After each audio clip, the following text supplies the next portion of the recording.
Monsieur Aliouma Diallo, comme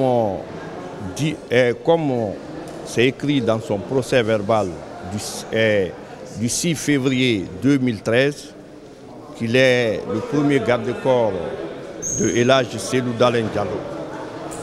Et que, au stade du 28 septembre, la manifestation de l'opposition à la date du 28 septembre 2009, il servait de protection physique du leader de l'UFDG, El Hadji Cellou Dalein Diallo, président El Hadji Cellou Dalein Diallo. Qu'arrivés au stade, ils sont rentrés à l'intérieur et qu'ils étaient au gradin. Les militants étaient sur la pelouse. On priait, on dansait, on scandait des slogans hostiles au régime en place, non à la candidature du président Moussa Dadis Camara. C'est en ce moment que les forces de défense et de sécurité ont fait irruption dans le stade en tirant à balles réelles. Et certaines personnes habillées en civil qui avaient des bandeaux rouges avec des colis sur leur tête étaient armées de gourdins, de bâtons, de pointes, et la population civile a été massacrée.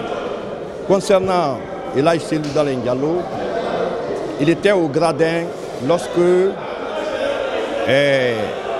le lieutenant Abouakar Toumba Diakité lui a dit de descendre.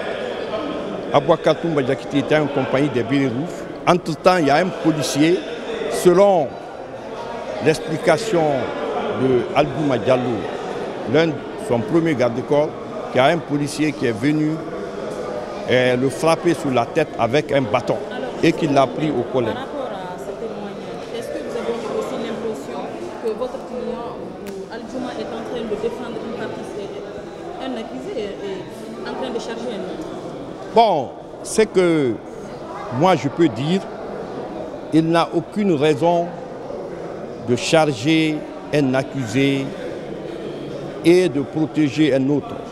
Dans la mesure où Aliouma Diallo, c'est un père de famille, s'il s'est déplacé pour venir donner sa version des faits, c'est qu'il a été victime. Et celui qu'il a reconnu, il a reconnu Moussa Kebro Camara. Parce que vous savez que le colonel Moussa Kebro Camara était impuissant et un célèbre au temps du CNDD. Et que ce jour-là, il était présent au stade. Il était présent au stade. Ce qu'il a fait, c'est ce que Aliouma Diallo a dit. Sinon, il y a plus de combien sur le box des accusés? Ils sont au nombre de 11. Alors, est-ce que du côté de la partie civile, il y a une tentative de substitution du procès verbal? La substitution du procès verbal, ce n'est qu'un 20 mots.